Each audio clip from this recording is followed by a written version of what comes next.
Welcome everyone. We will calculate an example of oblique bending. Let's quickly analyze the content of the task.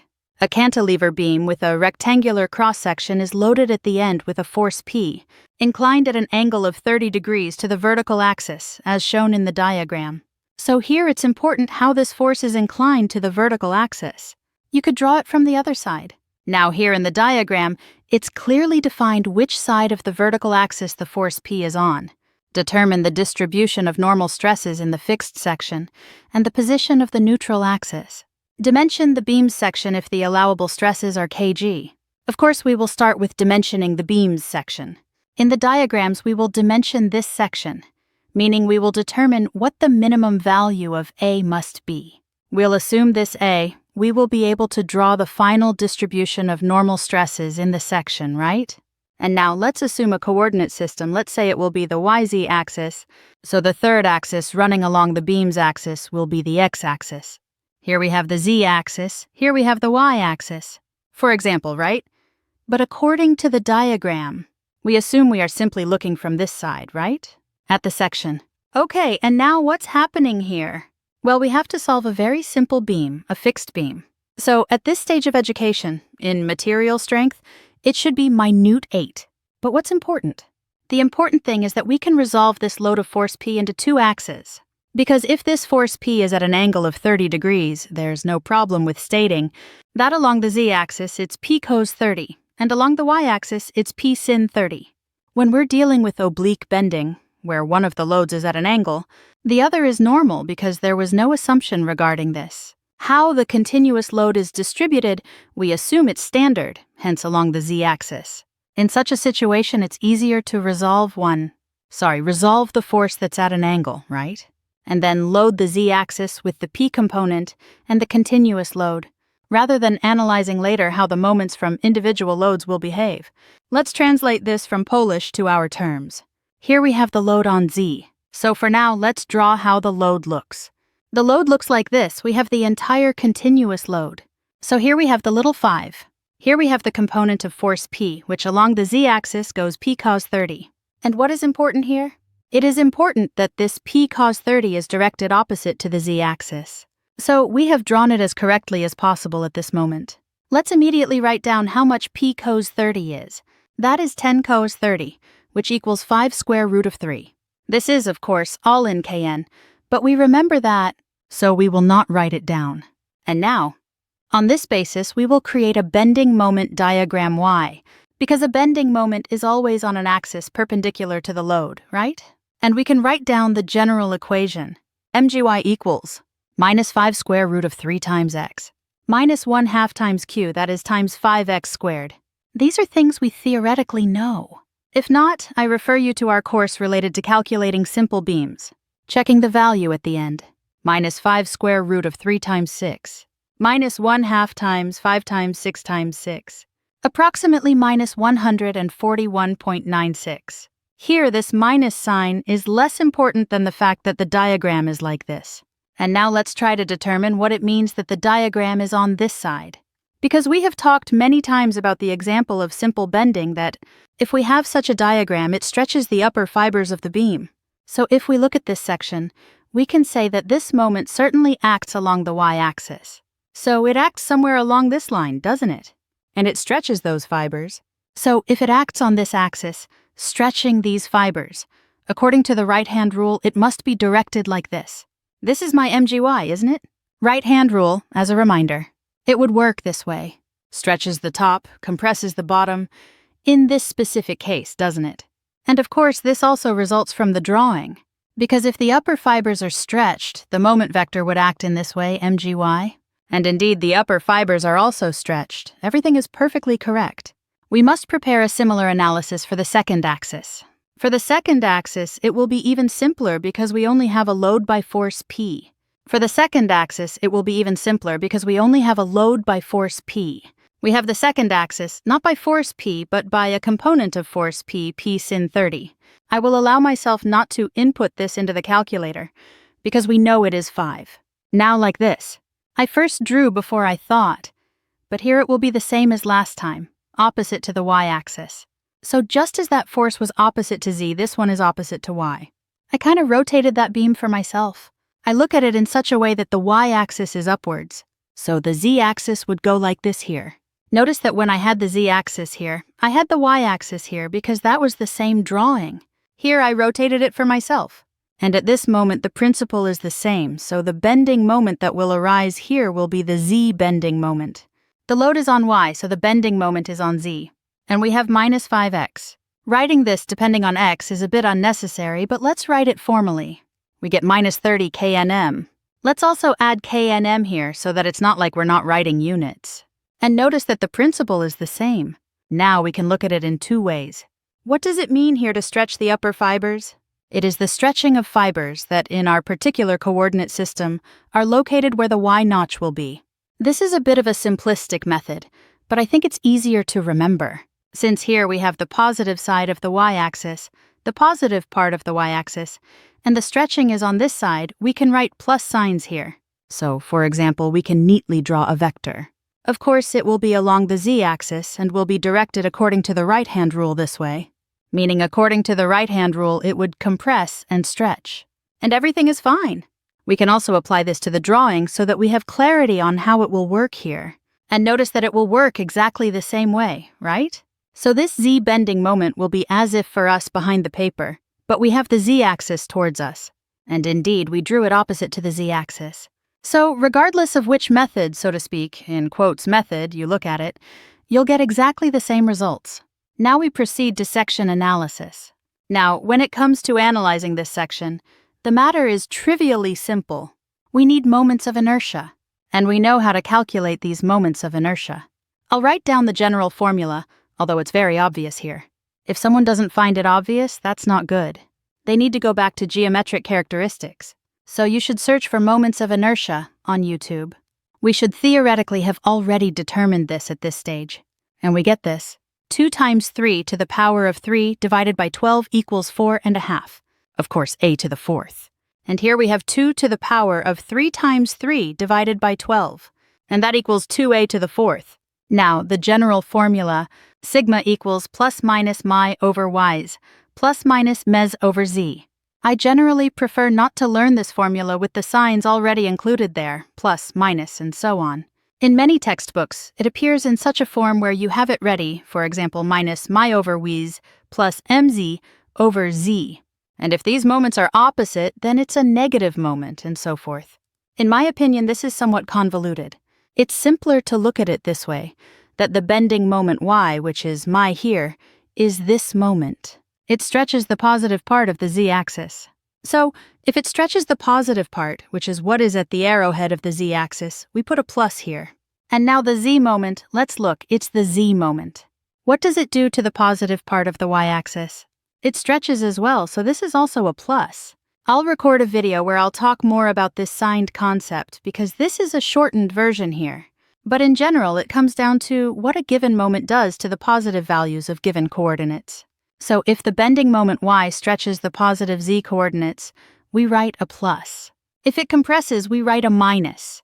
And now, for now, the actual moment values are moderately needed here, because we'll start by calculating the neutral axis. But we can already prepare a formula suitable for both. It's important that I write this in absolute values, because the sign is more or less taken into account. So now I can calmly write 141.96 times 10 to the third. Let's remember these are kNm, divided by the y moment. Y is 4.5a to the fourth, 10 to the third didn't significantly influence here, times z. Z will also be expressed in a, by the way, in this particular part of the problem, plus 30 times 10 to the third. That is times, and z, which is 2 to the fourth times y. And now if I want the neutral axis, I either use a ready-made formula, or I set sigma equal to 0. Meanwhile, I will make a variant with sigma set to 0. Personally, I prefer this one. And now here, practically everything cancels out. We get 141.96 over 4.5z. Let's move y to the other side. And this is minus 30 over 2y. So let's say we want to obtain z. Because z equals minus 30 over 2 times 4.5 over 141.96. There's a minus here, here's y. Let's scroll a bit. And now we have this z. Quickly put it into the calculator. 30 divided by 2 times 4.5 divided by 141.96. So we get 0.475y. Let's imagine that's in the negative. Let's imagine what our little scheme looks like. Here we have 2a. The drawing won't be perfectly to scale for now. It will be very symbolic. Here will be 3a, here's the center of gravity, y-axis, and z. If we set y as 0 here, then z will also be 0. And with skew bending, it will always be that. This point of the neutral axis will pass through the center of gravity. Simple. Maybe the neutral axis will pass through the center of gravity. Then we have any y. So let's take y equal to a. Why a? Because it's easy to pinpoint, well, it's here, right? But the z-coordinate will then be minus 0.475a, meaning we are somewhere over here. 0.475a. And now we have 2 points of the neutral axis, so we can draw this neutral axis without much problem, right? And we will draw this neutral axis. Oh no, don't overdo it. Yes, no need. Oh, like this. This is our neutral axis. On the page, you have this nicely drawn. We are doing a bit of a detailed version here. And now we can determine that we have 2 points furthest from this axis. These are, of course, these 2 points. Let's say this is A, B, C, D. So points A and C are furthest apart. Now then, it's logical that if on the neutral axis, stresses are 0, so at the points farthest away, they will be the biggest, right? We can incidentally nicely and elegantly predict here that here they will be the largest positive ones, right? Because we remember that here we established that there is tension. Here will be the largest negative ones, right? However, that actually doesn't have any special significance for us at this moment. The importance for us is that at these points they will be the largest in terms of value, because we have in the task content provided kg, and we are told that this tensile strength is such, and the compressive strength is such. Simply compressive strength. Bending. When we have bending strength, it's nicely substituted into the formula for sigma for point A, because point A, after all, has very specific coordinates. This point has coordinates. A, 1.5a. YZ, obviously, right? So now we can scale this section, writing that sigma A equals 141.96 times 10 to the third power, divided by, I've already forgotten, but probably 4.5, a to the fourth. Here we substitute our zeta, which is 1.5, and then plus 30 times 10 to the third, divided by 2a to the fourth. It's the same as we wrote above, but times a. So this we are able to slightly simplify a little bit. Slightly, it remains as 141.96, divided by 4.5, 30, times 1.5, plus 30 divided by 2. So everything times 10 to the third, 62320, divided by a to the third. And we remind that it must be less than or equal to kg, which is 150 times 10 to the sixth, because the strength condition is sigma less than or equal to kg, standardly the same as in every bend, 10 to the power of 6, and from this I calculate a to the third, and will immediately make a cube root 6230 over 150 times 10 to the power of 6. So we have it like this, cube root 6230, 150, 10 to the 6. So a greater than or equal to 0.074, 6 meters.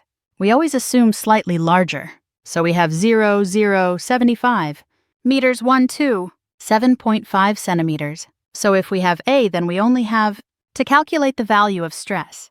In each point, because they required of us, let's remind ourselves, what did they want from us? And what do we already have done? We have dimensioned the beam cross-section. Now we have to determine the distribution of normal stresses.